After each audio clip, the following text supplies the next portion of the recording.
from ACActual. Just wanted to have a quick word with you guys. Hopefully you're aware what's going on in the world. Obviously we have the Canadian truckers just drove into Ottawa. That's the capital of Canada, and they had a 50-mile long convoy. It's a 50-mile long convoy.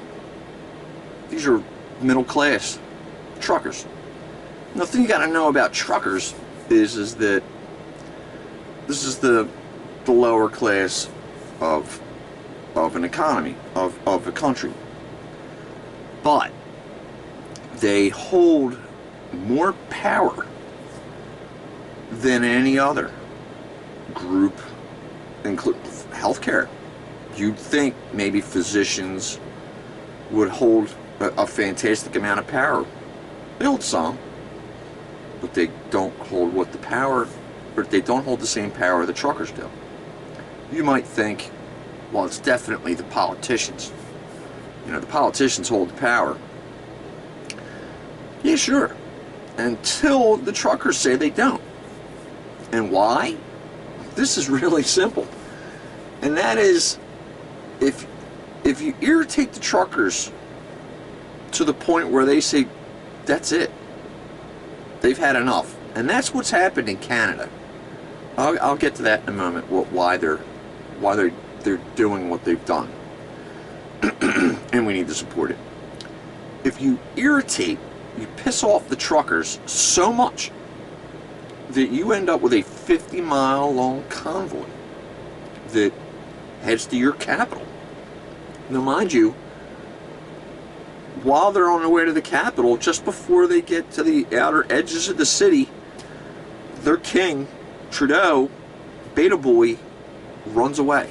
He flees. He can't be there when the truckers arrive. He is terrified. He goes, oh, I've got COVID. I've got COVID, and ran away. So he didn't have COVID, but he needed an excuse. So he ran away. And I'm talking like Monty Python, run away. Run away! It's that bad. It's an embarrassment. He's waving beta flags and screaming, I'm a beta. I'm a coward. I will not stand and fight. As a matter of fact, I don't represent you. I represent this group. Now, he lied and said this group is much bigger than it actually is. That group is probably pretty small. I'm judging this from not what the mainstream media is showing. The mainstream media made it look like there were just a few people, you know, a couple trucks, not a 50-mile long convoy, a couple trucks. So as it turns out, the Canadian media, our media, they're the same people. You know, honestly, if you don't understand by now, look into Operation Mockingbird. That's the government controls mainstream media. All the news channels are owned by corporations, and there's probably a CIA agent or some strange connection between the Democrat Party or the left in both countries, you know, with a phone line or something directly into the newsroom. You know, they all meet during the day or accept the phone call. Or they all watch the same stuff. They know what they're going to say. There's a connection here, known or unknown.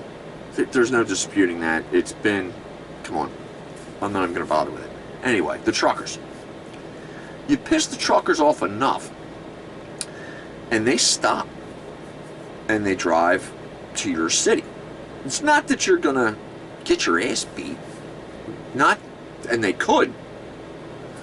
That's not what we're talking about here. What we're talking about is that food doesn't grow on the shelves of grocery stores despite what the left thinks. That's not where it grows. It grows way far away. All the furniture in your house, all the light bulbs that you use, all the fuel that goes into your vehicles, even if it's an electric, you're not getting away with this because you're talking coal, chances are everything comes to a stop, and I mean everything.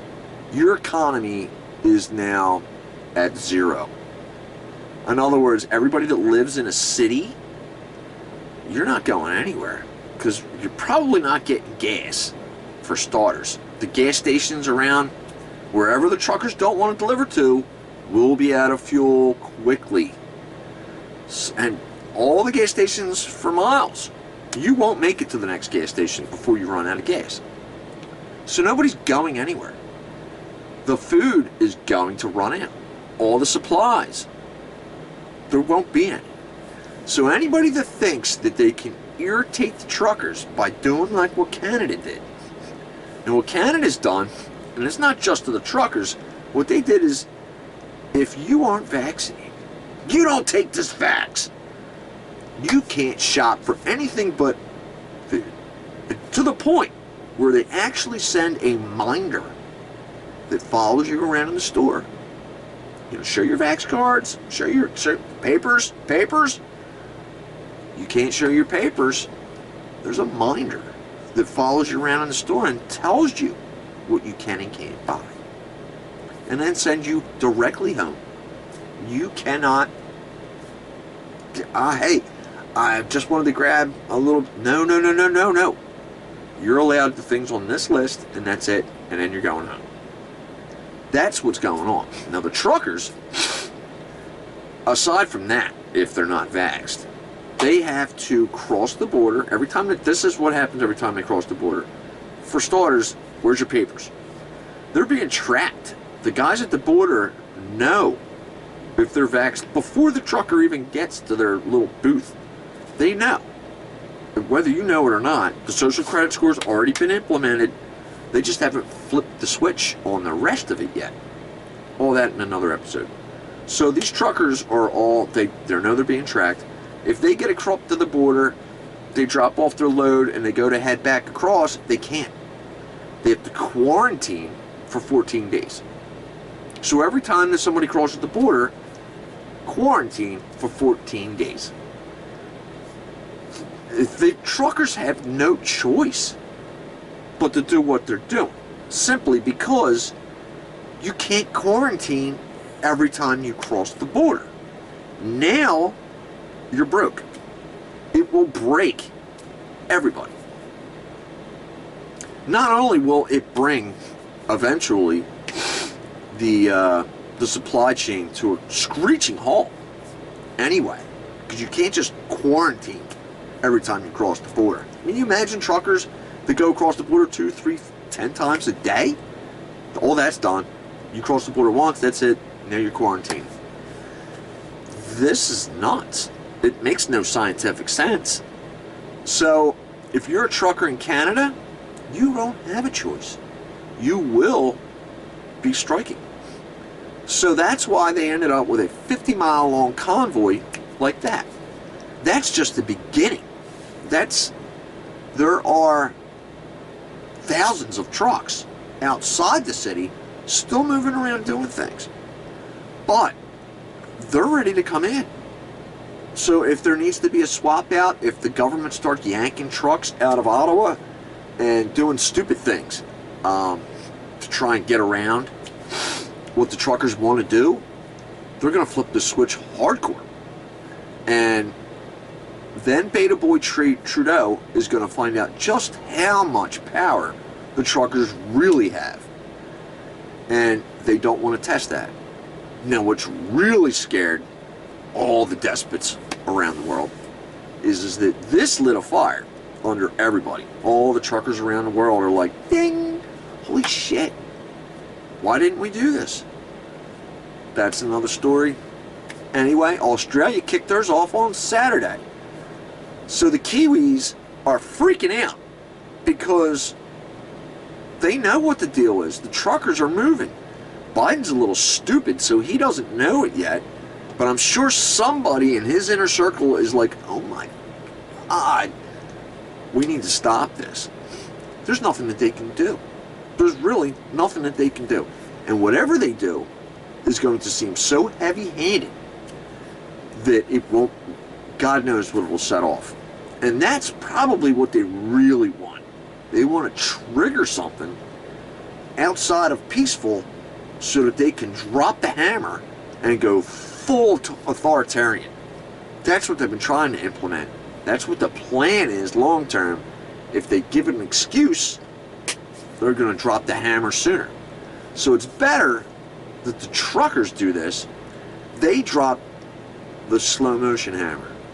This is just a, oh, we're going to stop everything in place. And now it's wait time.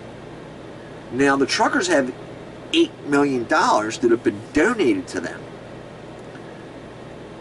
$8 million. According to the truckers, that gives them, now keep in mind you, they're staying in place in Ottawa.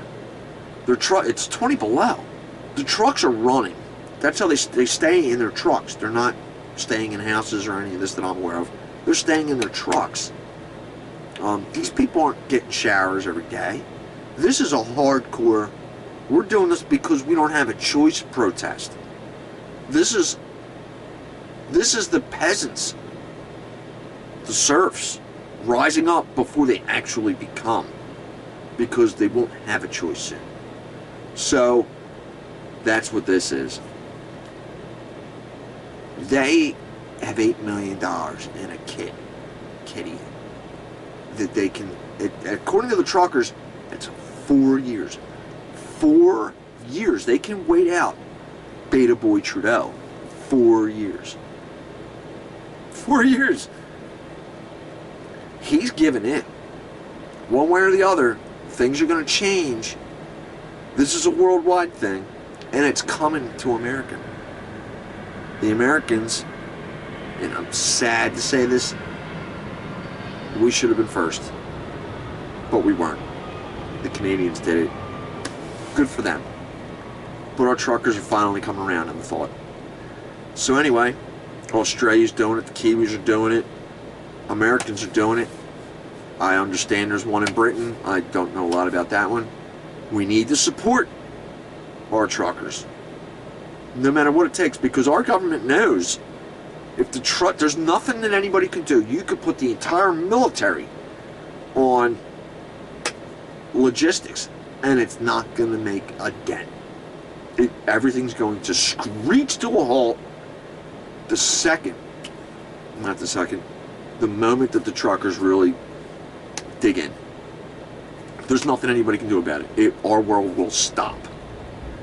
So prepare yourselves. I'd do a little extra food shopping, like we've been warning you for a long time now. Things are happening. Things are gonna happen. One way or the other, you're gonna need it.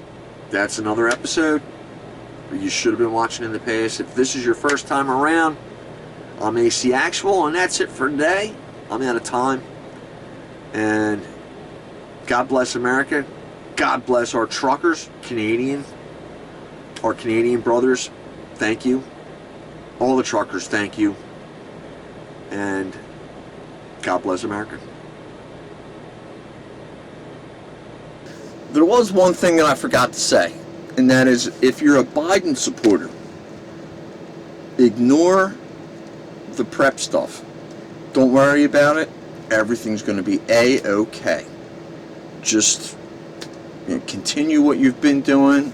Ignore this video entirely. God bless America.